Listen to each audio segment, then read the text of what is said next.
Hello friends. तो देखिए, इस वीडियो में भी हम पिछली वीडियो की तरह बायोलॉजी के कुछ क्वेश्चन सोल्व करेंगे जो कि नीट के लिए बहुत इंपॉर्टेंट है। तो देखिए, स्टार्ट करते हैं। पहला question, which of the following is not a function of progesterone? इनमें से कौन प्रोजेस्टेरॉन का फंक्शन नहीं है? Gestation, inhibition of ovulation, uterine growth and development, stimulation of maturation of ओवा। तो इसका राइट आंसर है D, stimulation of maturation of ओवा। क्योंकि प्रोजेस्टेरॉन एक फीमेल हार्मोन है जो कि कार्पस लूटियम एंड प्लेसेंटा से सीक्रेट होता है एंड ये प्रेगनेंसी को मेंटेन करता है, जबकि ईस्ट्रोजन ओवा को मैच्योर करता है। तो इसलिए इसका राइट आंसर है डी, जो कि प्रोजेस्टेरॉन का फंक्शन नहीं है। What is common between vegetative reproduction and apomixis? Vegetative reproduction and apomixis में कॉमन क्या है? Both are applicable to only dicot plants, both bypass the flowering phase, both occur round the year, both produced progeny identical to the parent. तो इसका right answer है D, both produce progeny identical to the parent. दोनों से ही होने वाली progeny parents के identical होती है। Which part of the plant contains sporogenous tissue? Plant के किस पार्ट में स्पोरोजिनस टिश्यू पाया जाता है? पोलन, माइक्रोस्पोर, यंग एंथर या फिर स्टेमन? तो इसका राइट आंसर है सी, यंग एंथर। तो एक यंग मैच्योर एंथर में 4 माइक्रोस्पोरेंजिया पाए जाते हैं। The common terminal duct of the reproductive system and urinary system in the human male is? Human male में पाई जाने वाली कॉमन टर्मिनल डक्ट जो कि reproductive system and urinary system दोनों से संबंधित होती है। यूरेथ्रा, यूरेटर, वैसा डिफरेंस या फिर वासा एफ्रेंसिया? तो इसका राइट आंसर है ए, यूरेथ्रा, जो कि urinary system and reproductive system दोनों की सेम कॉमन डक्ट होती है। Oral contraceptive pill is composed of? Oral contraceptive pill में क्या क्या पाया जाता है या ये किससे मिलकर बनती है? Estrogen and progesterone, estrogen and testosterone, progesterone and testosterone या फिर ईस्ट्रोजन एंड ग्रोथ हार्मोन? तो इसका राइट आंसर है A, estrogen and progesterone. Oral contraceptive pill में ईस्ट्रोजन एंड प्रोजेस्टेरॉन का कॉम्बिनेशन पाया जाता है। Mendel conducted hybridization experiments on garden peas for? Mendel ने हाइब्रिडाइजेशन के एक्सपेरिमेंट मटर पर कितने साल तक किए थे? 7 ईयर्स, 6 ईयर्स, 5 ईयर्स या फिर 4 ईयर्स? तो इसका राइट आंसर है ए, 7 years.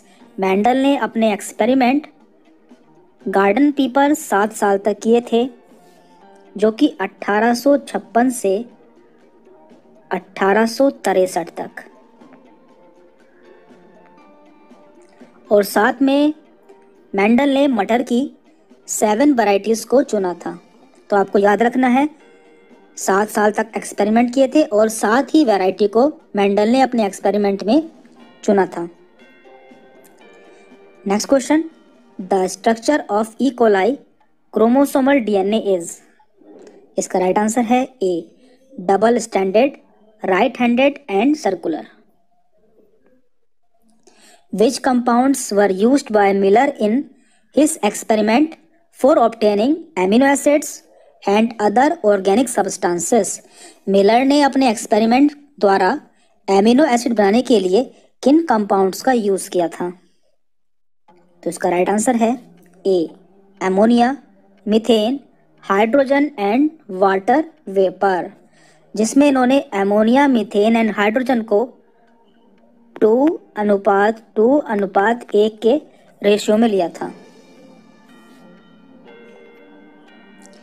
Which of the following is not a character of cancerous cell in our body?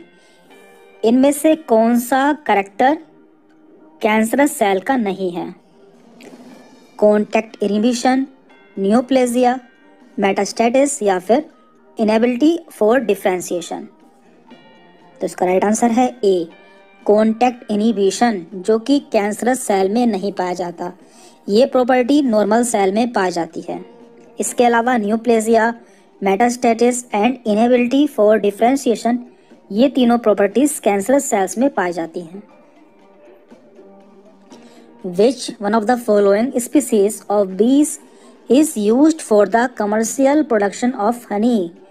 इनमें से बीज की कौन सी स्पीसीज का यूज हनी के कॉमर्शियल प्रोडक्शन के लिए किया जाता है? Apis dorsata, Apis indica, Apis florea या फिर Apis mellifera.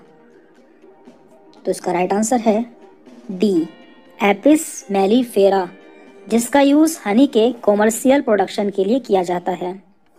N alga which can be employed as food for human being is, एक ऐसा एल्गा जिसे मनुष्य फूड के रूप में यूज कर सकता है।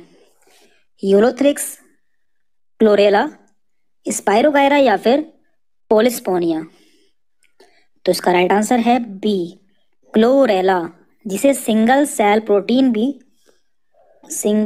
प्रोटीन भी कहा जाता है और इसे स्पेस में फूड के रूप में भी यूज किया जाता है। The number of floating ribs in the human body is, human body में कितनी फ्लोटिंग रिब्स पाई जाती है?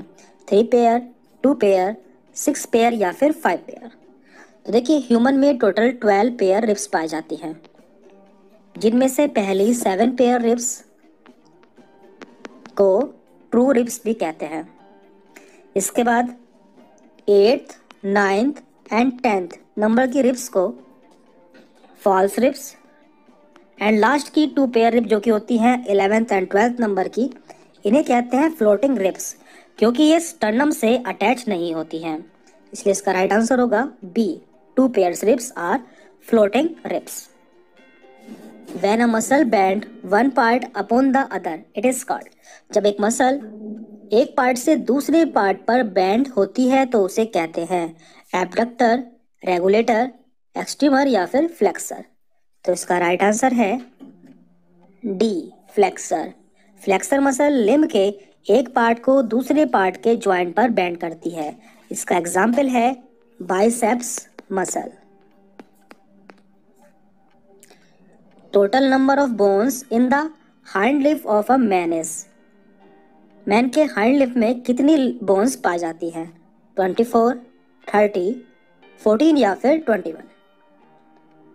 तो देखिए ईच हाइंड लिफ में 30 बोन्स होती हैं, जिनमें से एक फीमर, एक पटेला, 1 टिबिया, 1 फिबुला। इसके अलावा 7 टार्सल जो कि एंकल में पाई जाती है, 5 metatarsals in the sole and 14 phalanges in the toes. तो राइट आंसर होगा बी, 30। हाइंड लिफ में टोटल 30 बोन्स पाई जाती हैं। द लोअर जा in mammals is made up of, mammals का लोअर जा किसका बना होता है? डेंट्री, मैक्सिला, एंगुलर्स या फिर मैंडिबल। तो इसका राइट आंसर है ए, डेंट्री। डेंट्री एक मेम्ब्रेनस बोन होती है जो कि मैंडिबल का फॉर्मेशन करती है और 2 डेंट्री मिलकर एक मैंडिबल बनाती है। Which of the following is the contractile proteins of a muscle, इनमें से कौन एक मसल की कॉन्ट्रैक्टाइल प्रोटीन है? ट्रोपोमायोसिन, ट्यूबुलिन, मायोसिन या फिर ऑल ऑफ दिस। तो इसका राइट आंसर है सी, मायोसिन। मायोसिन मसल में पाई जाने वाली कॉन्ट्रैक्टाइल प्रोटीन है। The functional unit of contractile system in striated muscle is sarcomere, Z band, cross bridge या फिर मायोफाइब्रिल। इसका राइट आंसर है A, sarcomere. The joint between atlas and axis is called, atlas and axis के बीच में पाए जाने वाले जॉइंट को कहते हैं angular joint, hinge joint, pivot joint या फिर सैडल जॉइंट। देखिए आपको याद रखना है पा, PAA, पा। P4 है pivot joint, and A for atlas and A for axis, यानी कि एटलस एंड एक्सेस के बीच में पाए जाने वाले जॉइंट को पाइवट जॉइंट कहते हैं। तो ये इसका अकेला एग्जाम्पल है। तो राइट आंसर है C, pivot joint. What is the name of joint between ribs and sternum? Ribs and sternum के बीच में पाए जाने वाले जॉइंट को कहते हैं cartilaginous joint, angular joint, gliding joint या फिर फाइब्रस जॉइंट। तो जैसे कि हमने बताया था, आपको याद रखना है cave, CAVE, cave. CA for cartilaginous joint and VE for vertebral column, vertebral column. Vertebral column के बीच में पाए जाने वाले जॉइंट को कार्टिलेजिनस जॉइंट कहते हैं।